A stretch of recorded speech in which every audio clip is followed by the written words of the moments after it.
लंडनच्या Victoria and Albert वास्तू संग्रहालयातनं आलेली ही वाघनखं साताऱ्यातल्या राज्य वस्तू संग्रहालयात पोहोचलेली आहेत। लंडनहून ही वाघनखं मुंबईत पोहोचली आणि त्यानंतर कडक सुरक्षा व्यवस्थेत ही वाघनखं साताऱ्यामध्ये पोहोचली। उद्या या वाघनखांसह शिवकालीन शस्त्रांच्या प्रदर्शनाचं उद्घाटन होणार आहे। मुख्यमंत्री एकनाथ शिंदे, उपमुख्यमंत्री देवेंद्र फडणवीस आणि अजित पवार सोबतच सांस्कृतिक कार्य मंत्री सुधीर मुनगंटीवारांच्या प्रमुख उपस्थितीत या प्रदर्शनाचं उद्घाटन होणार आहे। यावेळेला छत्रपती घराण्याचे वंशज उदयनराजे, शिवेंद्रराजे आणि संभाजीराजे उपस्थित राहणार असल्याची माहिती मिळतेय। दरम्यान उद्या वाघनखांसह शस्त्रास्त्र प्रदर्शनाचा कार्यक्रम नेमका कसा असणार आहे आणि या कार्यक्रमाला कोणकोणते मान्यवर उपस्थित राहणार आहेत आपण ग्राफिक्सच्या माध्यमातून पाहूया। सकाळी 11 वाजता सातारा झेडपी सभागृहात मुख्यमंत्री आणि उपमुख्यमंत्र्यांच्या उपस्थितीत मुख्य कार्यक्रमाला सुरुवात केली जाईल। त्यानंतर कार्यक्रमाच्या सुरुवातीला गडगर्जना सांस्कृतिक कार्यक्रमाची ही मेजवानी असेल। दुपारी 12:30च्या दरम्यान मुख्यमंत्र्यांसह सर्व मान्यवर राज्य वस्तू संग्रहालयात पोहोचतील।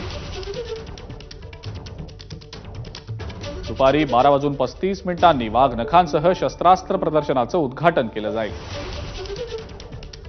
दुपारी 1च्या दरम्यान प्रदर्शन पाहिल्यानंतर सर्व मान्यवर पुन्हा झेडपी सभागृहात परततील।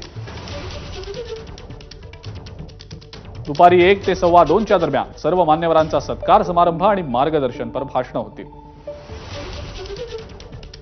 कार्यक्रमाला मुख्यमंत्री, दोन्ही उपमुख्यमंत्री, सांस्कृतिक कार्यमंत्री सोबतच छत्रपती घराण्याचे वंशज उपस्थित असतील। याशिवाय लंडनमधल्या वस्तू संग्रहालयाचे आंतरराष्ट्रीय कार्यक्रम प्रमुख देखील उपस्थित असतील।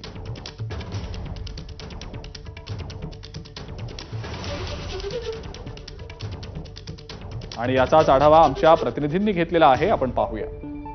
लंडनच्या व्हिक्टोरिया म्युझियममध्ये असलेली छत्रपती शिवाजी महाराजांची वाघनखं ही महाराष्ट्रात म्हणजेच साताऱ्यामध्ये दाखल झालेली आहेत। हेच ते वस्तू संग्रहालय आहे, छत्रपती शिवाजी महाराज संग्रहालय सातारा। या ठिकाणी ती ठेवण्यात आलेली आहेत आणि महाराष्ट्र शासनाच्या वतीनं एक मोठा सोहळा या ठिकाणी आयोजित केलेला आहे आणि या सोहळ्यासाठी मुख्यमंत्री एकनाथ शिंदे, देवेंद्र फडणवीस, अजित पवार यासह सुधीर मुनगंटीवार आणि इतर नेते देखील उपस्थित राहणार आहेत। सर्वसामान्य नागरिकांनाही उद्यापासून पाहता येणार आहेत। आत्ता मी तुम्हाला पुन्हा एकदा दाखवतो की इथे माध्यमांना सध्या प्रवेश नाही आहे, मात्र उद्या सर्वसामान्य जे लोक आहेत त्यांनाही वाघनखं पाहता येणार आहेत आणि त्या सोहळ्याची तयारी देखील सुरू झाली असल्याची आपण या ठिकाणी पाहतो आहेत।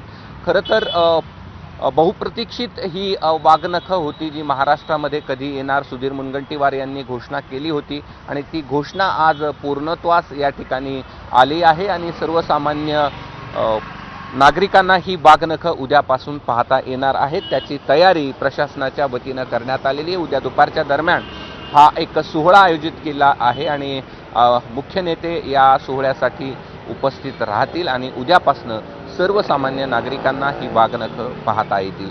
कॅमेरामन धनंजय दारुंटेसह मी कृष्णा किंडे, ABP माझा, सातारा।